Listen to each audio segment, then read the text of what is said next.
Hi, I'm FishStalker.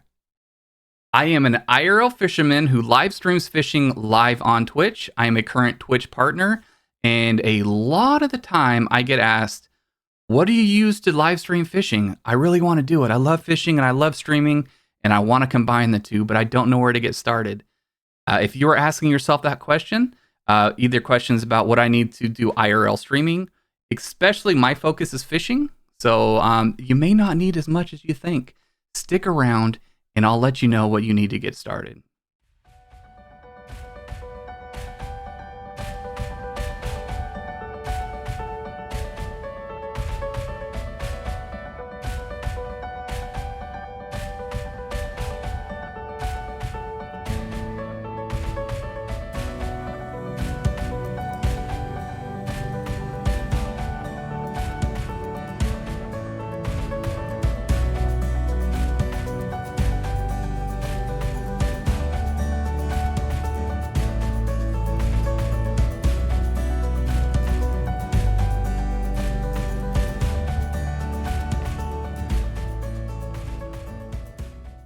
Hi.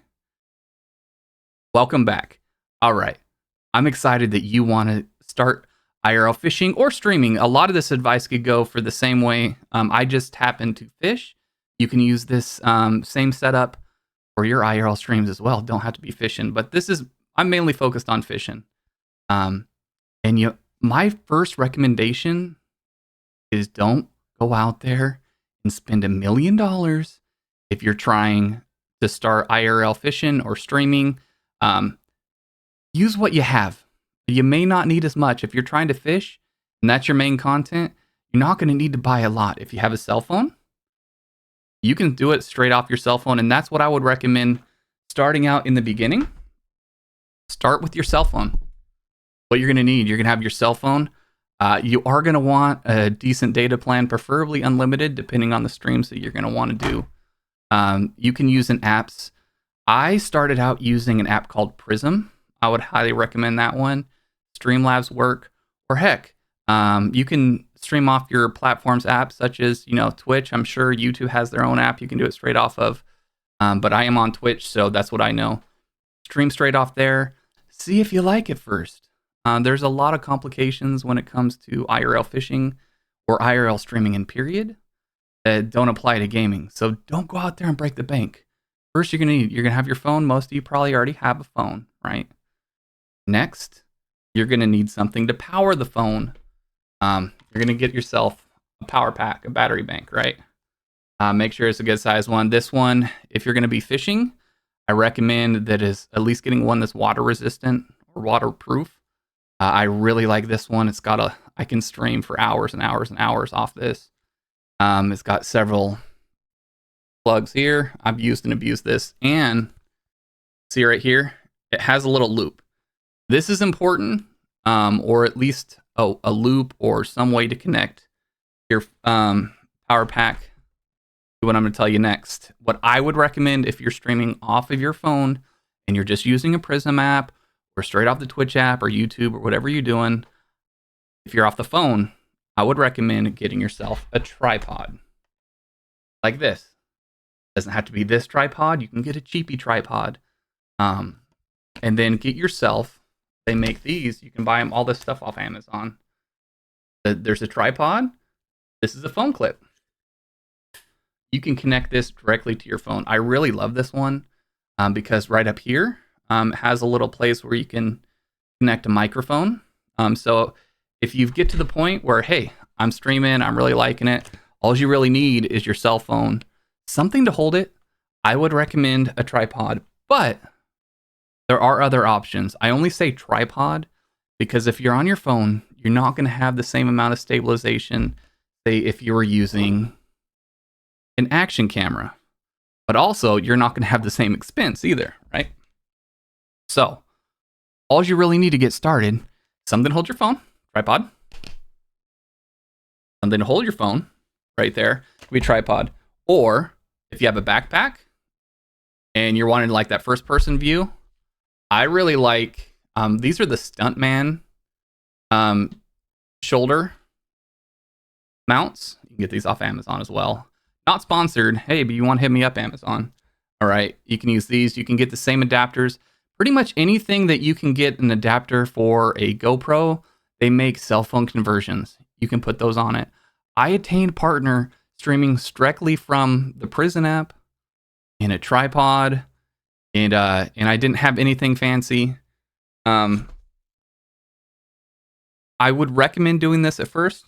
So there's that, or there's one other option for holders. This is the chest harness. All right. Once again, you're going to get yourself like a GoPro style chest harness. This is just the Amazon basic. The actual GoPro one is really good as well. And then get yourself a cell phone adapter, like just an adapter that way you can put your cell phone on a GoPro mount. That's it. The only reason I would recommend using this over those is if you're just using a cell phone, there's no stabilization, so your audience is going to kind of get bounced around a lot. And if you do this, see it's got the microphone. If you want to upgrade, you decide, hey, everything's going good. I use a Movo.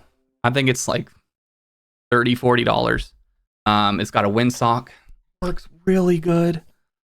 So what you do with this, so if you look on your tripod, right, most tripods are going to have a little clip down here, right? A little hook.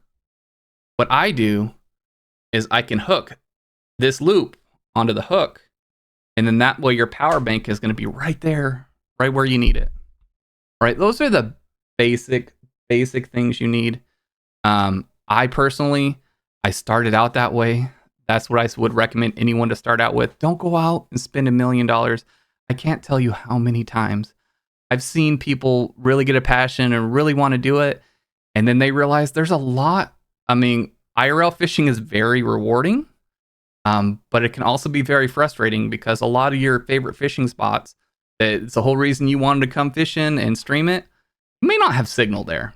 And unless you're going to be talking out tons of money for things like live view, I think YOLO box, live view, everyone's like, oh, you need live view to live stream. No, you don't. Live view is going to have a subscription.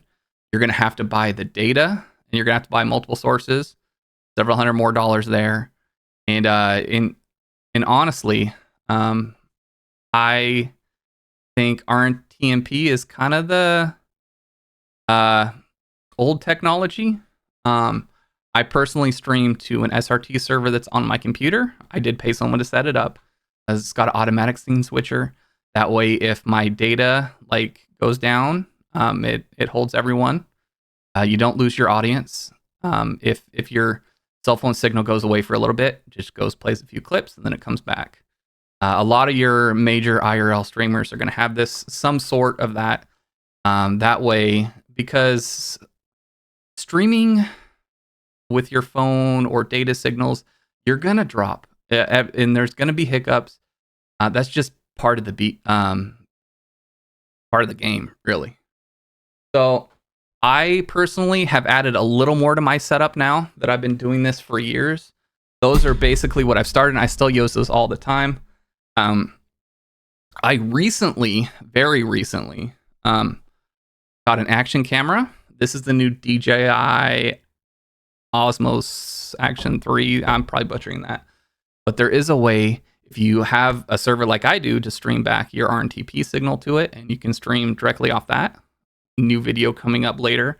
This might be a GoPro killer, but it's supposed to be a lot less sensitive to heat. So I'm really excited, and we're going to test that out over this year.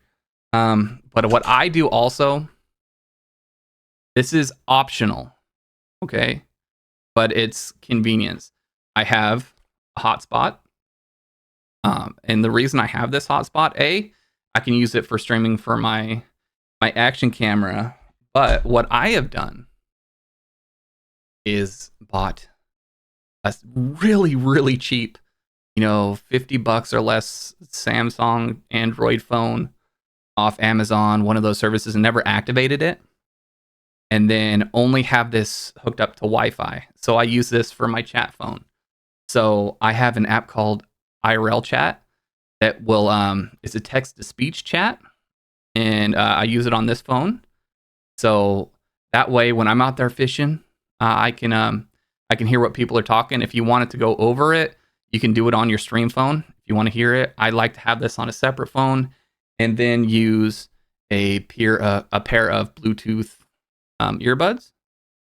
That way, I can have chat read into my ear, and I'm not having to sit there and read it constantly. But that's just my priority. I don't like to have text to speech over my stream if I can avoid it, but there are times where you just can't, and some people like it. So it's all personal preference. What I can say is I love sharing this content with everyone on Twitch, and you can use that content to push out to Twitch and YouTube and TikTok. So I hope this helps you. You don't need to spend thousands of dollars to get into producing IRL fishing content. That can be, a lot of people are intimidated thinking you need a live view. If you look at all the videos, it's like, oh, well, you need a live view and an encoder. And no, you don't need all that. Get your phone, with your phone has a camera, use Prism, use whatever app you want to use, and a power bank and some way to hold your phone. That's it. Start with that. If you like it and you really have got a passion for it like I do, then you can start making upgrades. But make sure you get out there and it's something you have a passion for and you're going to keep doing before you invest a lot of money. I've seen a lot of people invest thousands of dollars into this stuff and then turn around, only do it for a couple weeks and realize it's not for them, and then they're out. So thank you for, I know I've been rambling a little bit. Thank you for hanging out. I really do appreciate it. If you like this content and it was helpful, please make sure you subscribe here on YouTube. And if you would like to join me on Twitch, which is FishStalker on Twitch, I am doing live fishing content Monday through Friday. I'll catch you there. Thank you.